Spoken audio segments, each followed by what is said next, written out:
Celeste is the name of a platforming video game released in 2018, published by Maddie Makes Games. Celeste is also the name of a very tall mountain and a daunting climb that tries to kill you at almost every turn possible. It is very, very good at making sure you fail over and over again. You are expected to fall. You're expected to give up and throw in the towel.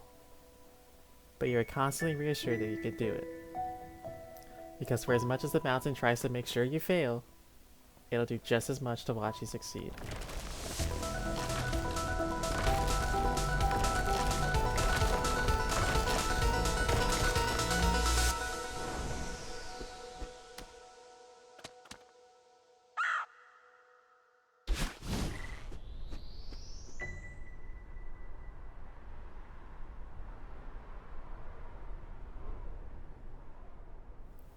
Celeste is, ultimately, a lesson about perseverance.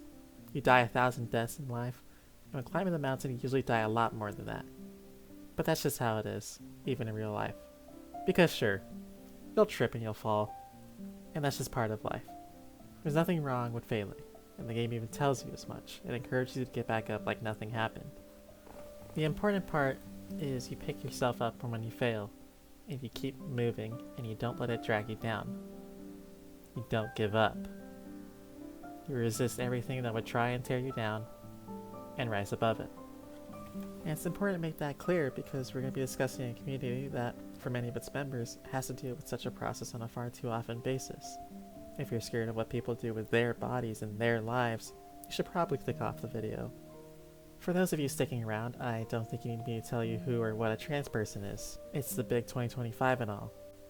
But if you need a refresher, there should be a definition you can read on screen if you pause the video. It's simple stuff, and yet for some reason, legally, it is one of the most complicated things in recent American history. It can be hard to pick yourself back up from the floor when, with every moment you spend lying on the floor, there's a new boot on your back trying to keep you pinned down. That's what it's like, at least in America, to be queer, let alone trans. As far back as the late 1960s, there have been instances of people wanting to have the sex marked on their birth certificate changed, for example. And, since it was the 60s, these requests were repeatedly denied again and again by courts. In the 70s, when Paula Grossman was fired from her teaching position of 14 years after identifying as a woman, she took it to court. And there she was denied that her firing was unjust in the context of sex-based discrimination. When taken to the New Jersey Supreme Court, they refused to hear the case outright. But just like I described earlier, despite all the persecution they faced, despite how many others would have liked to see them fail, trans people kept trying to live their best life, and they still try to, even to this day. That's the important part. The sheer act of existing, in spite of the rules and laws that would try to condemn them, is its own form of resistance. Hell, even the actions taken against the queer community are turned into fuel for the fire. The Stonewall riots have become an event remembered all over the world and have become the namesake of a charity. So at this point you're probably wondering, or at least my professor is, how do perseverance, trans rights, and climbing a mountain tie into the idea of challenging power? Well, consider the prior cases I talked about in regards to legal discrimination, how society frequently debates on if people, whose only difference, mind you, is that their gender identity does not align with what a doctor signed them at birth, deserve to have rights based on that one difference. At times, it's just a simple case of humans doing as humans have done, scrutinizing or discriminating against other people just because they're slightly different from them. So when considering there are higher powers in society who would try to say these people are undeserving of rights or otherwise should not live, every person who lives in defiance of that expectation or belief is thus challenging that power. Climbing the mountain that is life while still trying to live your best life is, at least to me, an active form of resistance against higher powers who try to keep you from living that life. But don't take my word for it. I'm just a useless queer with 2 IKEA plushies. Instead, take the word of Mara Williams, for instance. In her zine, Gender Trouble, she details the trans experience with public bathrooms, something people really like to argue about both online and in real life. For context, zines are, historically, one of the ways individuals of the queer community have spread themselves, as well as their thoughts and ideas among the wider community. They're like smaller pocket-sized books. Usually, they're homemade, reprinted, and locally passed around. Sometimes, they get archived online, like this one. And despite the backlash the protagonists faces, despite their fear of being harassed because they seem different, they don't let it impact how they view themselves in the context of gender. That is resisting power. In this case, maybe that of society, but you could also argue it goes against the power of the schools. And while that might not be much on a larger scale, it still adds on to the idea that living your life as best as you can is its own form of resistance. Hell, let's get unnecessarily deep for a second.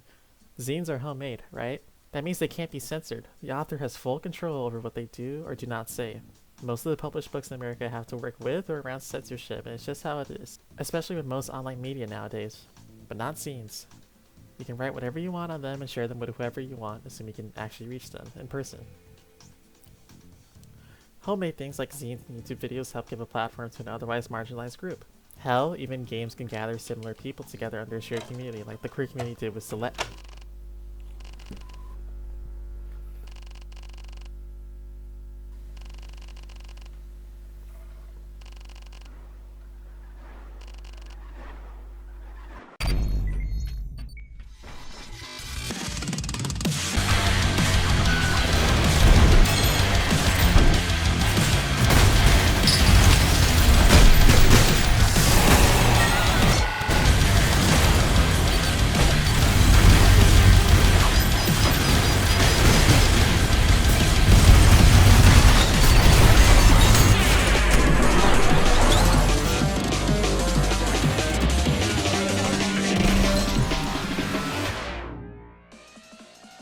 Ultra Kill is a first-person shooter made by RC Hikita Patala, released in 2020. You play as V1, a machine gifted nice sentience by humanity.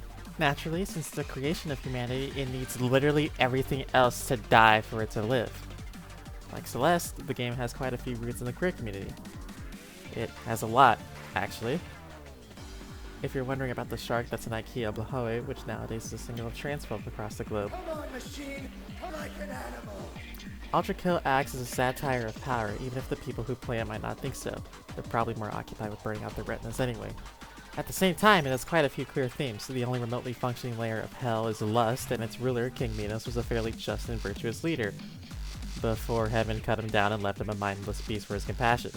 Ultra Kill challenges the idea of power through its portrayal of heaven, actually. God created a torture machine that he can't control, aka hell, and has deserted his post as the one above all, leaving heaven to its own devices in his regret and shame.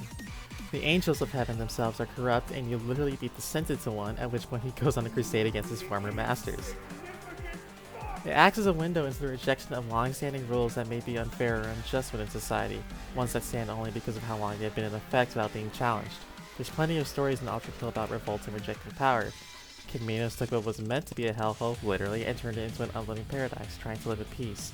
The righteous angels of heaven promptly cut him down, rejecting his peace in order to keep their own version of what they consider to be peace.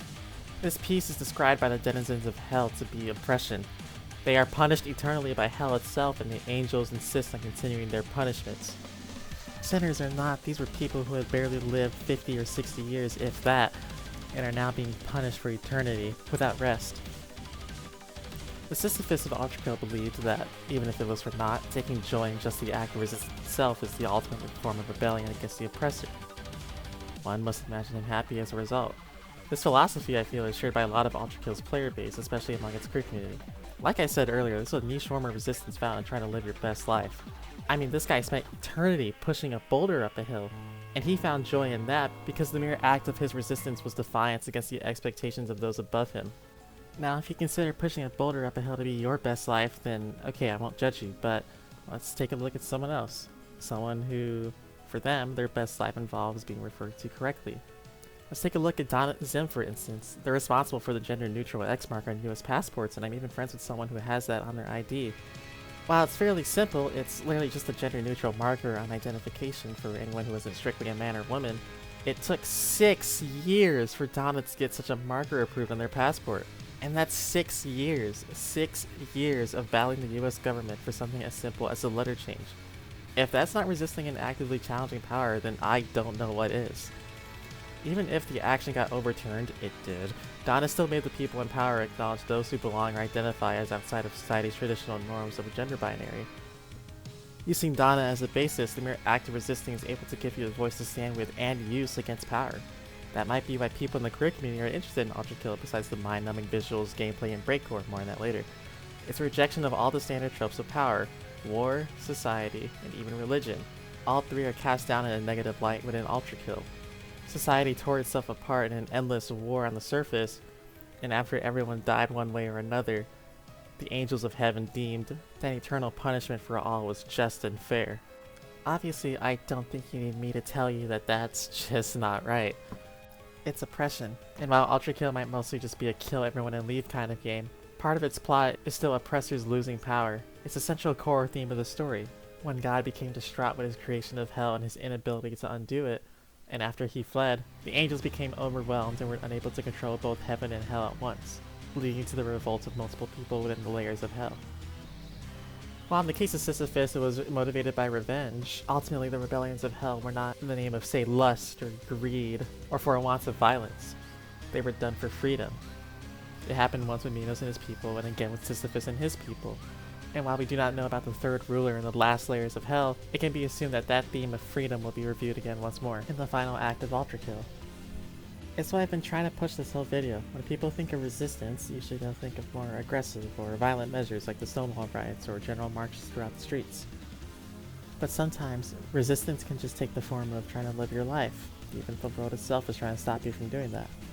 It's challenging society's norms of what is and isn't right, and like I mentioned earlier, the music is indirectly part of that as well. Breakcore is an interesting genre. It doesn't really fit into one specific genre or another, and it doesn't have super strict rules on what counts as breakcore. Maybe that's why there's a bunch of people in the queer community who identify with it. In both cases, you don't have to abide by a strict set of rules imposed by society. You have the freedom to do as you please.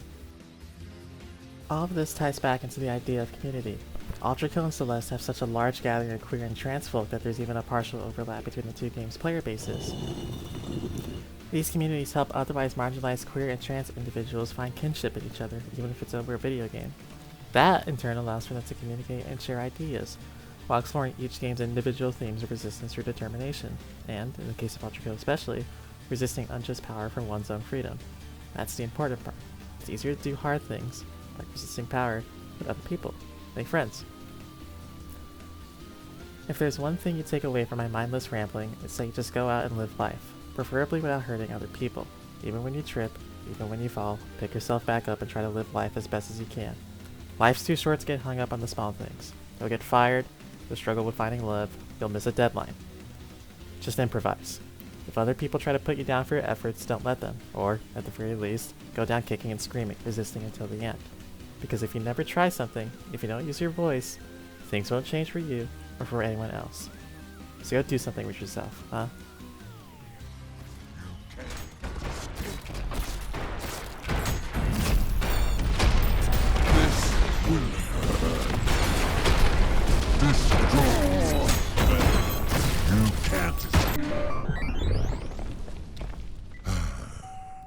So concludes the life and times of King Sisyphus.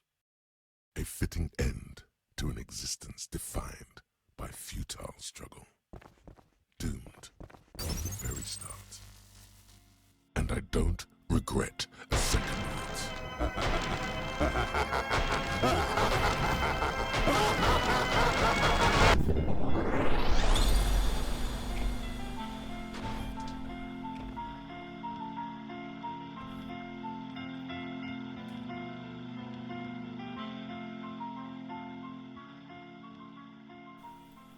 Also, as a trans person, I'm obligated to say trans rights, lol.